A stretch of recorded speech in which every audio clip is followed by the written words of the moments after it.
there, little chicken nuggets. It's me, Carl, and welcome to Grow TV. Welcome to Grow TV. Hosted by Carl, where we have fun with our friends, talk about Jesus, and go over everything the Bible has to offer. Now, once again, welcome to Grow TV. Hi there, everybody. It is so good to see you. What's that? Oh, this? Well, to be completely honest, I wasn't expecting y'all. You see, all of y'all know that my main job is to host this great TV show called Grow TV. But sometimes when I get the chance, I like to deliver mail, like a messenger. That's right, delivering other people's mail is like one of my favorite pastimes. Something about taking long walks outside, seeing all the pretty stuff in the neighborhood. It's soothing, you know?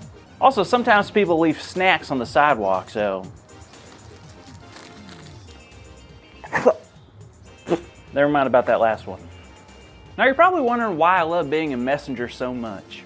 Well, it's simple. Messages are important. I mean, think about it. Your parents coming to tell you that dinner's ready? Well, that's a message. A birthday card from your grandma, but like you open it and there's money in it and you're trying to like be like, oh, I'm reading the card, Grandma, this is so nice. But the whole time you're just focused on how much money is in the card. That's a message. Messages can bring sadness or joy. They can tell us new things or remind us of something from a long time ago. So as a messenger, I get excited about bringing people these. Speaking of people, I'm outside here at my good friend Andrew's house. Now, are y'all cool if I pull a little prank on him real quick? He doesn't really like spiders, so I got a little fake one for him. Let's try it. Hi, Andrew, you home?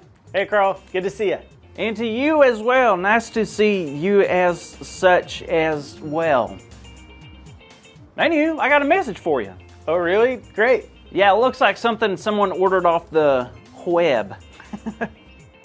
Nice. I've been waiting. Oh, I'm sorry. I thought that would be funny. Okay, it was a little funny. But seriously, is there anything for me today? Oh, let me see. Ah, I found one. Here you go. Awesome. Huh. What is it? I'm not sure. It says, "We are God's messengers." Huh, that makes no sense. Who's it from?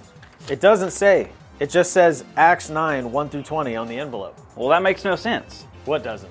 What the letter said, we ain't God's messengers. Whoa, hold up there, Carl. You don't think we're God's messengers? Of course not. That was like Moses, Deborah, Elijah. Paul? Exactly, Paul. He's a messenger for God, not me. I wouldn't be so sure, Carl. Do you know what happened in Acts 9? Is that where the ark drove into like this other dimension filled with like a whole bunch of marshmallow people? No, I'm not even sure that's in the Bible. Anyway, the story is something truly special. Do you have your Bible on you? You know I do. Acts chapter 9, Carl. Acts is in the New Testament. I knew that. I was just hoping that when I opened my Bible, the pages would tell me where I needed to go. Has that ever worked? No, usually Andy or Jada just reads it to me. Acts. Ah, chapter 9. What happened?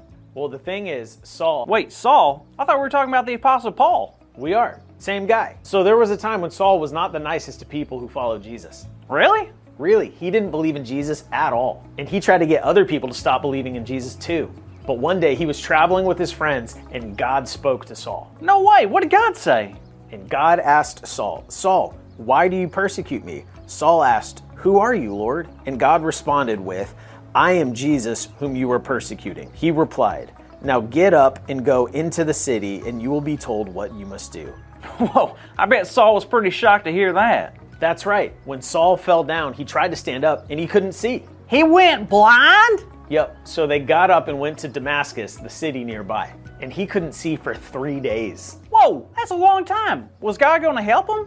Of course, but not in the way you would expect. God spoke to a man in the city by the name of Ananias. God told him to go to a house in the city to find Saul, but he didn't want to at first. What? Why wouldn't he want to help someone? Well, if you remember, I said that Saul didn't really like anyone who followed Jesus. He had a reputation of hurting people like that, so Ananias was afraid that he might get hurt too. Oh, I understand that then.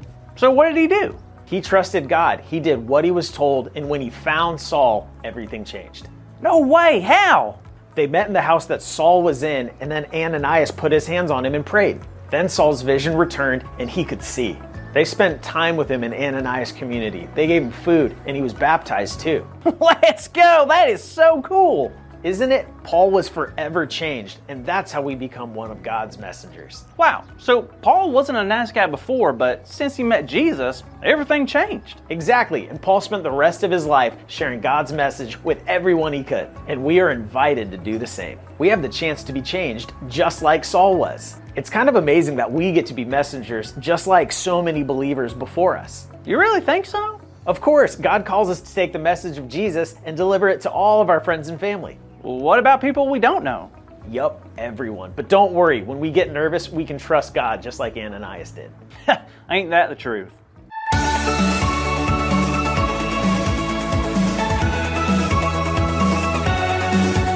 Hey kids, guess what I got in the mail?